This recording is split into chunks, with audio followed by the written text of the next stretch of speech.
Alternative hypothesis, null hypothesis या तो फिर अल्टरनेटिव टेस्टिंग ए हाइपोथेसिस या टेस्ट ऑफ हाइपोथेसिस, यानी कि अपने को एजम्पशन करके चलना पड़ता है। यहाँ पे अपन हाइपोथेसिस कोई भी चीज अपने को ये कर रहे अपन कि अपने को अगर एक सेंटेंस अपने को प्रूव करना है ना, एक सेंटेंस अगर अपने को प्रूफ करना है उसको, तो अपन ऑलरेडी वो सेंटेंस प्रूफ है करके अपन उसको नल हाइपोथेसिस में अपन एज्यूम कर लेते उसको, है ना। नल हाइपोथेसिस में क्या करते अपन उसको, नल हाइपोथेसिस यानी टेस्ट ऑफ हाइपोथेसिस। याद रखना है कि there are the two test of hypothesis रहेंगे, एक तो नल हाइपोथेसिस रहता है and second is the null hypothesis and second is the alternative hypothesis रहेगा। तो alternative hypothesis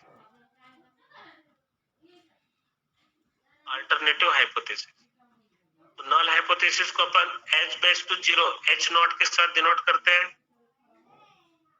है ना, और alternative hypothesis को h a के साथ डिनोट करते हैं, h base a के साथ डिनोट करोगे, है ना, और नल हाइपोथेसिस को H0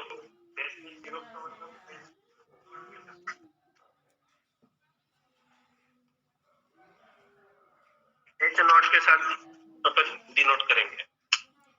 तो याद रखना है कि जो नल हाइपोथेसिस है, जो भी अपने को सेंटेंस यानी कि जो भी प्रूव करना है, तो उसको अपन एज्यूम करके चलते हैं कि वो करेक्ट है ना। नल हाइपोथेसिस में क्या करते हैं, उसको एज्यूम करके चलेंगे, और अल्टरनेटिव हाइपोथेसिस में क्या करते हैं, उसी का दूसरा अपन उसी का अपोजिट बोल सकते हैं, अपोजिट तो नहीं लेकिन उसी का अल्टरनेट अपन कहाँ पे लेते हैं, अल्टरनेटिव हाइपोथेसिस में, है ना। तो नल हाइपोथेसिस को अपन H0 के साथ डिनोट करोगे और अल्टरनेटिव हाइपोथेसिस को HA के साथ डिनोट करोगे।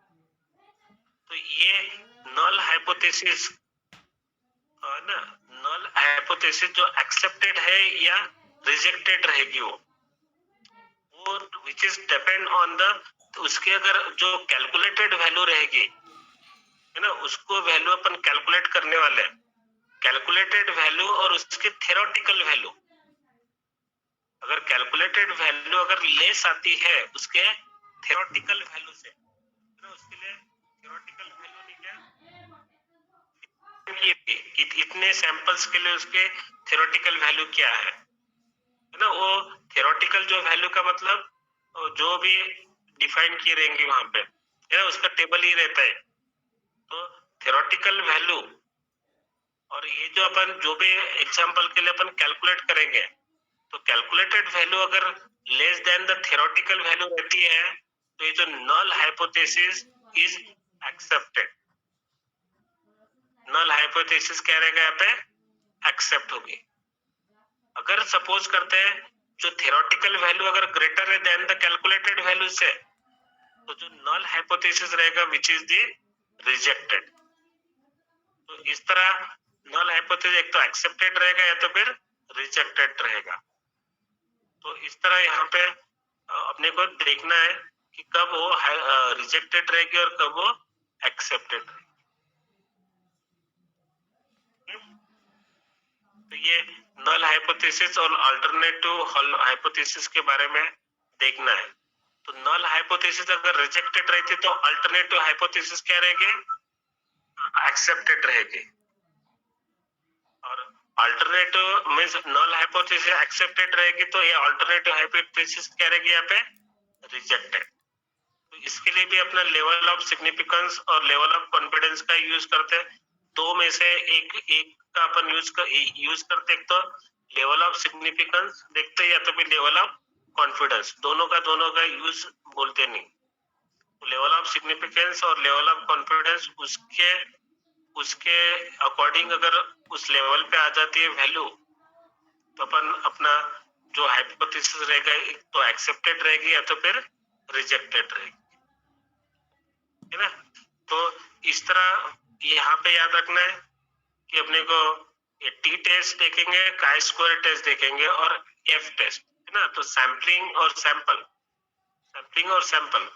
तो याद रखना है कि ये जो सैंपल से रिलेटेड जो भी टर्म्स रहेंगे यहाँ पे, जैसे मीन वैल्यू निकालना है, मीन वैल्यू निकालना है, या तो फिर स्टैंडर्ड डिविएशन निकालना है, या तो फिर मोमेंट निकालना है, जो कि अपन ने इसके पहले निकाल चुके हैं स्टैटिस्टिक यूनिट में। तो जो भी स्टैटिस्टिक्स से जो रिलेटेड जो टर्म्स रहेंगे यहाँ पे सैंपल से रिलेटेड, वो अपने को वहां पे यूनिट नंबर 4 का यूज करते हुए निकालना पड़ेगा, है ना। जैसे मीन वैल्यू निकालना, mean value of the sample, sample की मीन वैल्यू निकालना है, तो क्या करोगे, सम ऑफ द सैंपल, सैंपल का सम करोगे divided by number of sample, sample का सम करोगे डिवाइडेड बाय क्या हो गया यहाँ पे, number of sample, that is the mean value of the sample.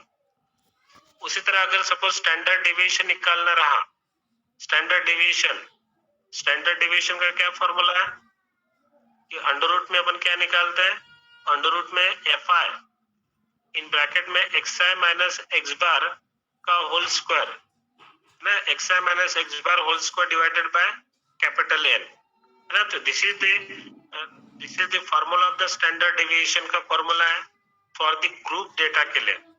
Data किस टाइप का रहेगा अपना, ग्रुप टाइप का अगर डेटा है तो अपन इस तरह सैम्पलिंग का स्टैंडर्ड डेविएशन की वैल्यू निकालते हैं। अगर अनग्रुप डेटा रहा तो स्टैंडर्ड डेविएशन देखो, इसी स्टैंडर्ड डेविएशन के फॉर्मूले को ग्रुप डेटा, तो यहाँ पे कैपिटल एन की जगह अपन क्या लेंगे, स्मॉल एन, और एक फ्रीक्वेंसी निकल जाती है। तो क्या होगा, standard deviation for ungroup data के लिए क्या होगा, समेशन, यहाँ पे सम चाहिए, समेशन, तो समेशन ऑफ एफ आई, है ना, summation of F I into X I minus X bar का होल स्क्वायर। तो समेशन ऑफ क्या होगा, X I minus X bar का whole square divided by small N, है ना, डिवाइडेड बाय स्मॉल एन।